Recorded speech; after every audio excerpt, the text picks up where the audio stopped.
혹시 평생 싸움 안 해보신 분 계신가요?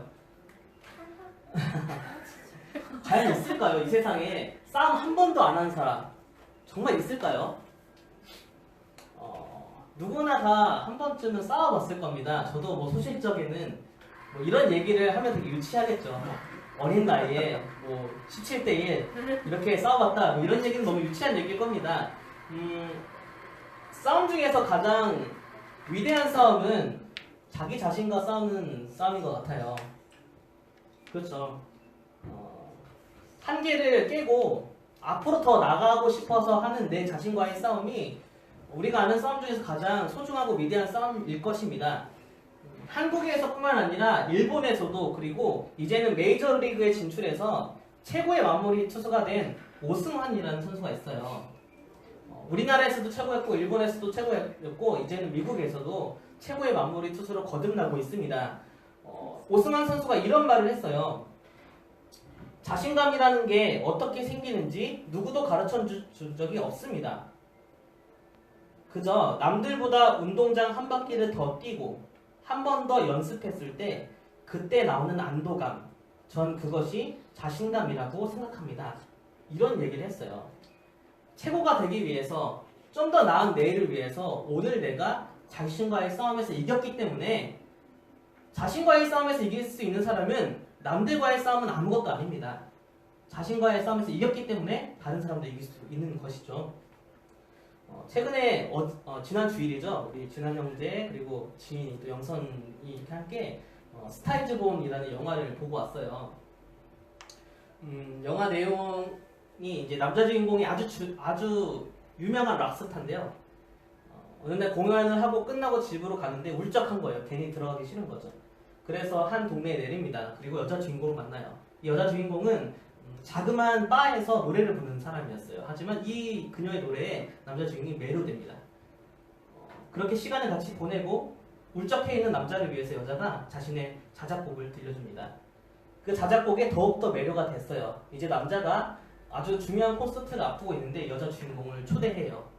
그리고 여자 주인공은 자신이 하던 일을 때려치고 이제 그 콘서트장으로 갑니다. 남자가 그 여자 주인공에 매료됐던 자작곡을 너무 사람들에게 들려주고 싶은 거예요. 같이 부르자고 했는데 거부해요. 내 노래는 아무도 좋아하지 않는다. 사람들이 내 노래는 들어도 내가 너무 못생겼다고 한다. 그래서 자신감이 없는 거죠.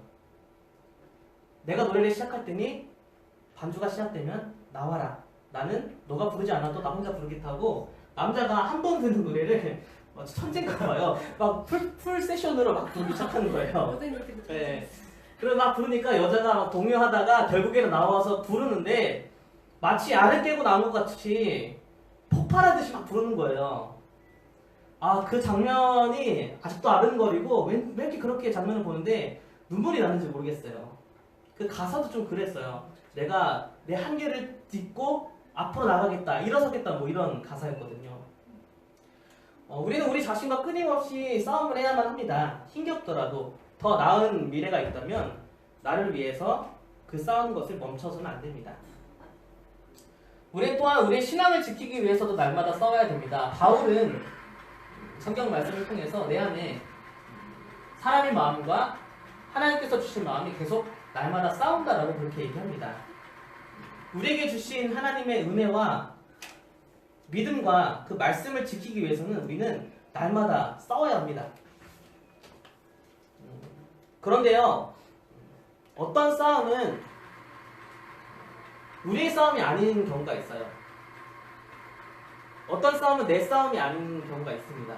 나는 이게 내가 싸워야 될 것인 줄 알고 부담스럽고 힘겹지만 두렵지만 그래도 맞부딪혀 봤는데 이게 내가 싸울 싸움이 아닌 경우가 있어요. 저희 아버지가 입원했을 때입니다. 작은 병원에 입원을 했었는데요. 그 병원에서 도저히 손 쓸 수가 없었어요. 그래서 큰 병원으로 옮기라는 소견이 나왔습니다. 그런데 문제는 그 작은 병원의 병원비를 낼 돈이 없는 거예요. 퇴원을 못 하겠는 거예요. 그리고 큰 병원을 어디로 가야 될지도 모르겠고 그 병원에 입원할 돈도 없었어요. 너무 막막해가지고 다음날 국가에서 운영하는 요양병원이나 좀 싸게 들어갈 수 있는 병원에 들어갈 수 있나 그 소견서와 엑스레이 사진을 들고 막 돌아다녔습니다. 그리고 나서 요양병원에 가서 그걸 보여줬는데 도저히 여기서 받아줄 수 없을 정도로 심각한 병이니까 대학병원으로 가라는 거예요. 저는 그때 그 병명을 처음 들었어요. 도저히 아무 데도 받아주는 곳도 없고 돌아가면 그 병원비를 지불할 돈도 없었어요. 돌아가는 길에 참 많이 울고 기도했습니다. 어떻게 해야 될까 이걸. 그래서 병원으로 돌아왔는데 이건 제 싸움이 아니었어요. 제가 싸울 싸움이 아니었어요. 제가 헤쳐나가고 내가 해결해야 될 것 같았는데 이미 하나님은 모든 걸 다 준비하고 계시더라고요. 하나님의 싸움이었는데 내 싸움인 줄 알고 괜히 마음 쓰고 몸 쓰고 힘겨웠어요. 그런데 하나님은 병원비뿐만 아니라 모든 걸 다 예비하고 계셨죠. 여러분들 그렇습니다. 이게 내 싸움이 아닐 때가 있어요. 이게 누구의 싸움인지를 우리가 잘 분별해야 돼요. 우리가 흔히 세상은 전쟁터라고 얘기를 하잖아요. 우리가 사회에 나가면 하루하루가 전쟁 같은 하루, 매일매일 싸워야만 하는데 이 싸움이 누구 싸움인지, 이게 내가 싸워야 될 건지 아니면 이것은 하나님이 싸워주시는 싸움인지를 분별할 수 있다면 얼마나 좋을까요? 오늘 나오는 본문의 싸움은 하나님의 싸움입니다. 17절에 보면요, 하나님이 먼저 이렇게 딱 선포를 해요. 이 전쟁에는 너희가 싸울 것이 없다라는 말로 시작합니다. 그러니까 너희 싸움이 아니라 이건 내 싸움이다 라는 거죠. 싸우는 게 얼마나 힘듭니까? 그런데 그 싸움을 안 해도 된대요. 너가 이번 일에는 애쓸 거 하나 없다. 그냥 가만히 내가 하는 걸 봐라. 그런 말을 듣는다면 얼마나 마음이 후련할까요? 마침 부담스러웠는데, 마침 힘들었는데 하나님이 알아서 해주신다는데 그 얘기 들으면 얼마나 좋을까요? 그렇기 때문에 우리는 아주 작은 일이라도 하나님의 음성을 분별할 수 있어야 됩니다. 이게 누구의 싸움인지. 하나님의 말씀을 분별하고 그 말씀을 듣고 싶어서 말씀을 사모해야지만 주님의 말씀을 들을 수 있습니다. 그리고 말씀을 들어야지만 평안이 찾아옵니다.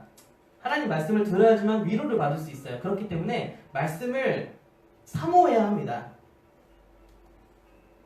여호사밧에게 오늘 하나님은 왜 이 음성을 들려주었나 알고 보니까 여호사밧이란 이 왕은 계속해서 주님의 음성을 구하는 사람이었어요. 오늘 말씀은 6대하 20장인데 17장부터 이제 여호사밧의 이야기가 시작돼요. 여호사밧이 왕이 되었을 때 17장 4절에 보면 오직 그의 아버지의 하나님께 구한다 라고 기록되어 있습니다.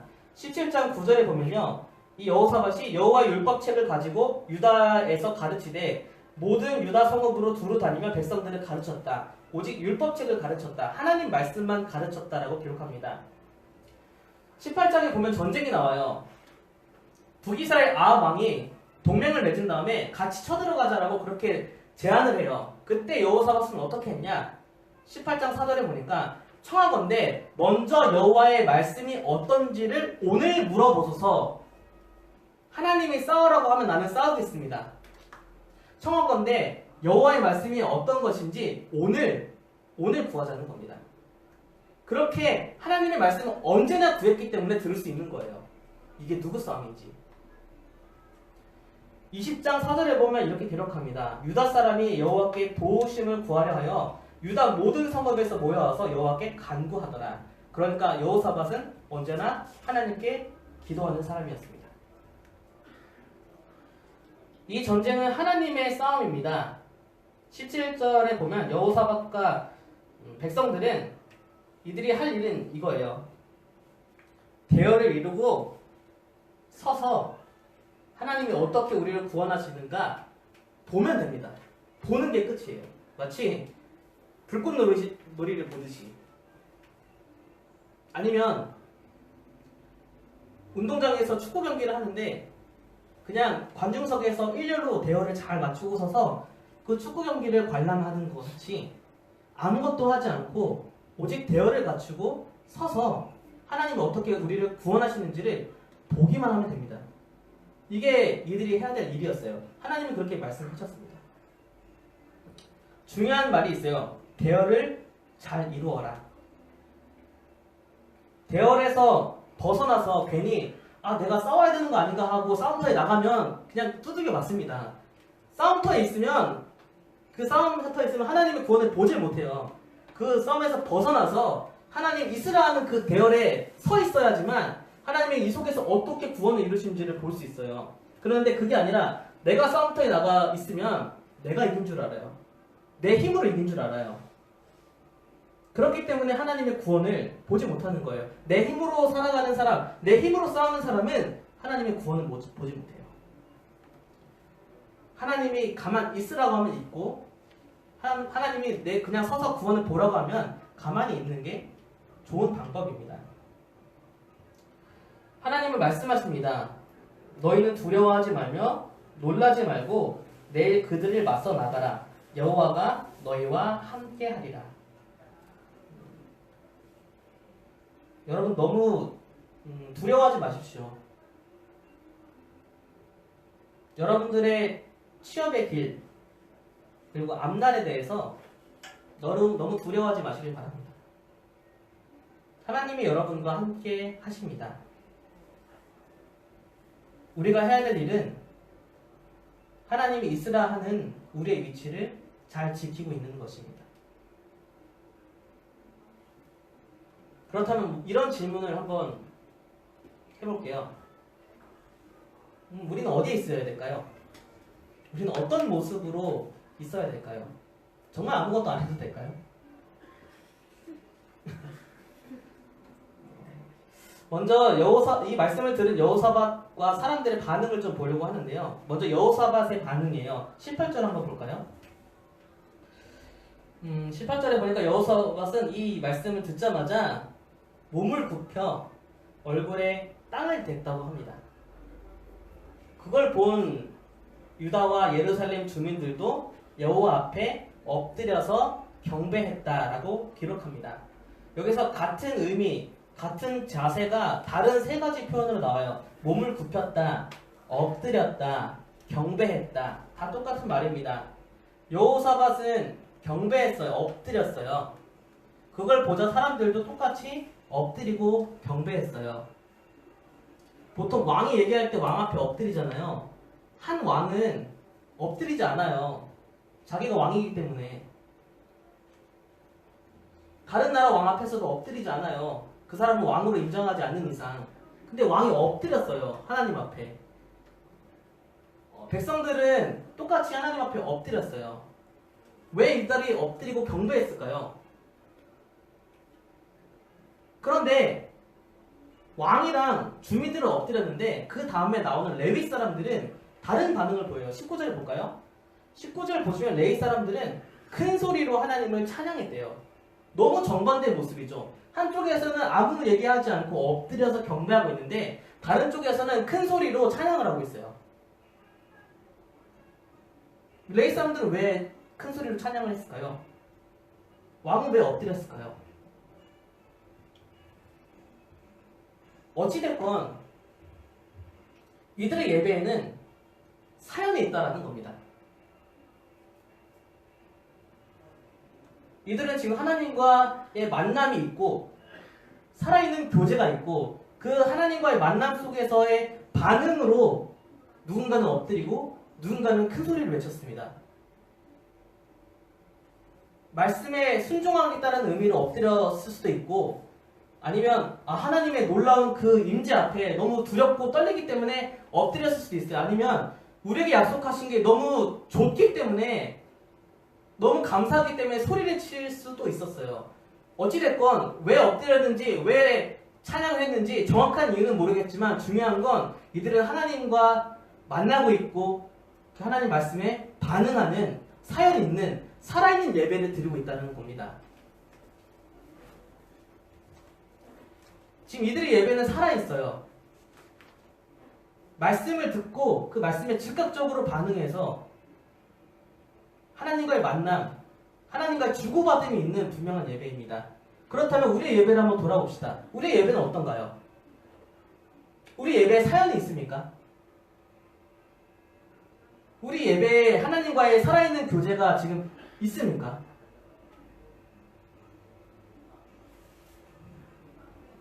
하나님의 뜻을 알아내려고 애쓰고 부딪히다가 그게 너무 힘겨워서 주저앉고 그러다가 결국 하나님 말씀에 뭔지 알겠는데 이루지 못해서 계속 씨름하고 그런 모습으로 주일날 예배에 나와서 하나님 앞에 엎드리고 울고 이런 사연이 있는 예배. 아니면 내가 정말 어떤 한 문제를 가지고 씨름하고 고민했는데 하나님이 너무나 명쾌하게 말씀을 통해서 주셔서 감사하고 그래서 엎드릴 수밖에 없는 그러한 경이로운 응답이 있는 예배. 그렇지 않다면 하나님이 내게 주신 사랑이 너무 감격스러워서 소리치고 싶고 있는 힘껏 손을 뻗어서 마치 하나님의 손을 잡고 싶은 것 마냥 그렇게 팔을 뻗는 그런 찬양이 살아있는 예배. 우리가 지금 그런 살아있는 예배, 우리의 사연이 담긴 예배를 드리고 있습니까? 우리의 예배가 무미건조하다면 우리는 아무런 사연이 없이 주께 나오고 있는 거예요. 우리의 예배에 무미건조하고 아무런 사연이 없다면 그게 어떤 의미냐? 우리가 우리의 삶의 자리에서 하나님과의 어떤 교제도 나누고 있지 못하고 있다는 겁니다. 그렇기 때문에 아무런 말할 것 없이 예배의 자리로 나오는 거예요. 아무런 기도할 것 없이 예배의 자리로 나오는 겁니다. 하나님의 뜻을 묻고 또 하나님의 뜻 앞에 부딪히고 씨름하고 그렇게 주님의 뜻을 깨닫고 순종한 이런 여러 가지 삶의 모습을 가지고 주일에 나와서 예배를 드려야지만 살아있는 예배를 경험할 수 있습니다. 저 사람은 왜 저렇게 엎드려 있지? 왜 경배하고 있지? 아, 왜 이렇게 큰 소리로 찬양하지? 저 사람은 왜 손을 들고 왜 울지? 이게 이해가 안 된다면 그 사람은 사연이 있는 예배를 드리지만 나는 아무런 이야기 없이 그냥 그 자리에 앉아있는 것 뿐입니다.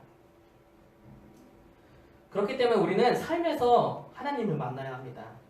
내 문제를 가지고 하나님을 만나고 나의 싸움, 내 전쟁 속에서 하나님의 뜻을 찾아야 합니다. 진로 문제로 씨름하고 생활고로 씨름하고 내 앞길에 대해서 어디로 가야 할지 몰라서 씨름하고 인간관계에서 가족들과의 관계에서 씨름하고 그런 씨름 속에서 하나님을 구하고 이게 내가 써야 되는 건지 하나님이 해주실 것인지 그 응답을 바라면서 부딪히고 그런 경험이 있어야지만 우리가 사연 있는 예배를 드릴 수 있습니다. 여러분들의 삶에서 한번 하나님을 구해보십시오. 주님의 임재를 한번 소망해보세요. 내 싸움터 속에 전쟁 같은 내 삶 속에 주님이 오셔서 이건 누가 싸워야 되는 건지 이건 하나님께 맡겨야 되는 건지 그 음성을 소망하면서 한번 주님을 찾아보십시오. 내가 싸우려고 하면 열심히 싸우면 되잖아요. 싸우다가 힘들면 주님께 위로를 구하면 되는 거고요. 그런데 이거는 너가 싸울 게 아니라 내가 너에게 나의 구원을 보여주겠다라고 한다면 한 발짝 물러서서 주님을 찬양하면서 응답을 기다리면 되죠. 누군가는 싸움이 힘들어서 주일날 주님 앞에 나와서 눈물을 흘릴 수도 있고 또 누군가는 그 싸움에서 하나님의 승리를 맛봤기 때문에 너무 기뻐서 소리치며 예배할 수밖에 없을 겁니다. 그런 살아있는 예배가 우리 가운데 회복되었으면 좋겠습니다. 오늘 말씀을 듣고 예배를 드리고 그 다음날이 찾아왔습니다. 마치 주일날 말씀을 듣고 예배가 끝난 다음에 월요일이 찾아온 것처럼 이들에게도 다음날이 찾아왔어요. 이들은 이제 삶의 자리로 돌아갔습니다. 예배를 마치고 삶의 자리로 갔습니다. 여호사밧과 이스라엘 백성들의 삶의 자리는 아직도 전쟁터입니다. 말씀을 듣고 확신에 찾고 예배를 기쁘게 드렸지만 돌아가는 자리는 여전히 전쟁터였습니다. 그런데 20절에 보면요. 이들이 아침에 일찍 일어나요. 저는 이 단어가 왜 이렇게 다가오는지 모르겠어요. 아침에 일찍 일어났다. 뭔가 기대감에 찬 것 같아요. 빨리 하나님이 하신 일을 보고 싶은 거죠. 그래서 아침에 일찍 일어난 거예요. 이런 마음으로 아침에 일어나는 게 언제인지 모르겠어요. 오늘 하루가 너무 기대돼서 오늘 하루가 하나님이 하실 일들이 뭔지가 너무 기대돼서 일찍 일어날 수밖에 없는 그런 아침을 맞이한 게 어찌인지 잘 모르겠어요. 그런가 봐요. 저도 제 싸움을 가지고 하나님 앞에 기도하지 않으니까 어떤 기대감을 가질 수 없는 거죠. 아침이 기대되지 않는 거죠. 하지만 이들은 하나님의 명확한 음성을 들었고 내일 이게 이루어지니까 너무 기뻐서 아침 일찍 일어났어요. 전쟁터에 다시 돌아간 이들은 마음을 굳건하게 하기 위해서 두 가지 일을 합니다. 이 두 가지를 나누고 말씀을 마치겠는데요. 첫 번째는요. 다시 하나님의 약속을 되새기는 것을 합니다. 우리 20절 말씀을 우리 함께 읽어볼까요? 시작! 이에 백성들이 아침에 일찍이 일어나서 들과 들로 나가니라. 나갈 때에 여호와와 같이 서서 이르되 유다와 예루살렘 주민들아 내 말을 들을지어다. 너희는 너희 하나님 여호와를 신뢰하라. 그리하면 견고히 서리라. 그의 선지자들을 신뢰하라. 그리하면 형통하리라 하고. 네. 이들은 다시 하나님 주신 말씀을 되새겼습니다. 너네가 하나님 주신 약속 잊지 않았지? 그 약속을 잘 신뢰하면 오늘 승리를 경험할 거야. 하나님 주신 말씀을 잘 간직하고 믿으면 형통하게 될 거야. 다시 한번 부축입니다. 전쟁터와 같은 삶의 자리로 돌아갈 때 우리가 가장 먼저 해야 될 일은 바로 주님의 말씀을 되새기는 겁니다. 그게 아니라 우리의 의지나 감정을 의지한다면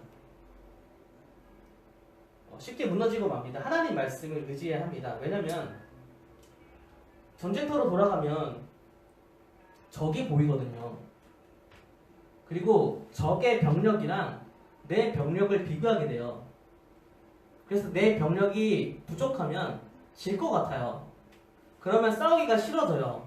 두려워져요.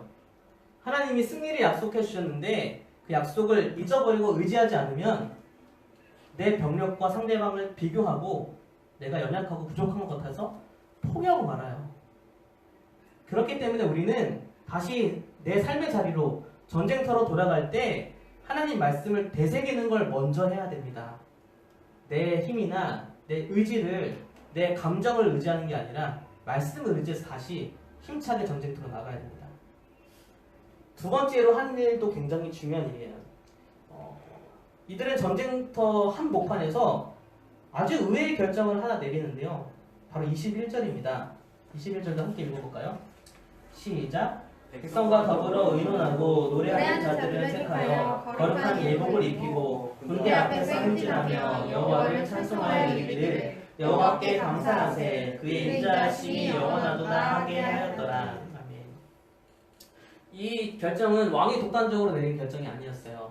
그렇다고 일부 제사장들이 내린 결정이 아니라 말씀에 보니까 백성들과 더불어서 의논한 거예요. 그 의논한 내용은 뭐냐면 전쟁터의 맨 앞에 예배팀을 만들자는 거예요. 찬양대를 만들자는 거예요. 그래서 이들이 거룩한 예복을 입고 전쟁터 맨 앞에 이들을 세우고 찬송하면서 행진하자는 거예요. 전쟁터에서. 이런 결정을 내리는데 왕이 내린 것도 아니고 일부 레위인이 내린 것도 아니고 백성들과 더불어서 결정을 내린 거예요. 여기 거의 대부분이 예배팀이잖아요. 예배를 섬기는 분들이잖아요. 맨 앞에 선다고 생각해보세요.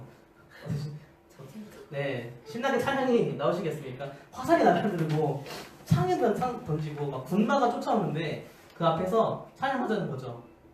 찬양대가 앞에 있어야 된다는 거예요. 찬양팀을 앞세웠다는 거 정말 중요합니다. 어떤 중요한 일을 하기 전에 가장 먼저 해야 되는 게 찬양이다.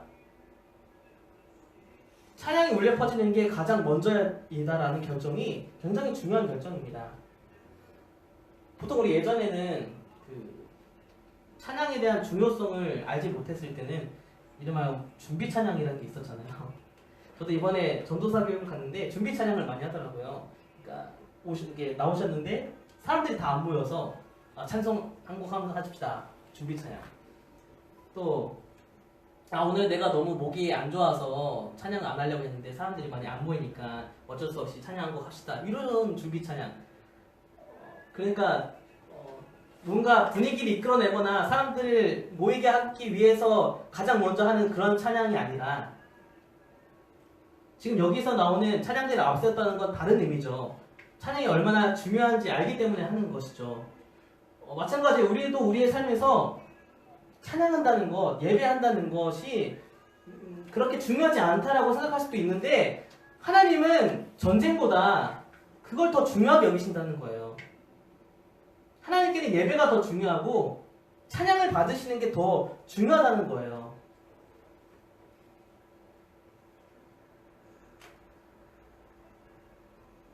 하나님께는 우리의 삶의 여러 문제보다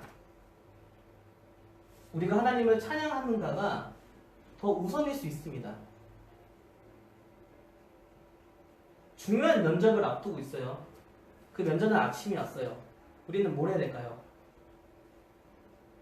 찬양. 중요한 문제가 있어요. 그 문제를 해결해야 돼요. 우리가 먼저 해야 될 일은 찬양. 하루가 시작됐는데 내 입술에서 가장 먼저 나오는 말, 하나님이 기다리시는 것은 바로 찬양이라는 거죠. 그 찬양이 하나님의 임재를 실제적으로 승리로 바꾸는 아주 중요한 키포인트가 이 말씀 속에서 되었습니다. 하나님은 우리의 삶에 찬양이 앞서길 원하십니다.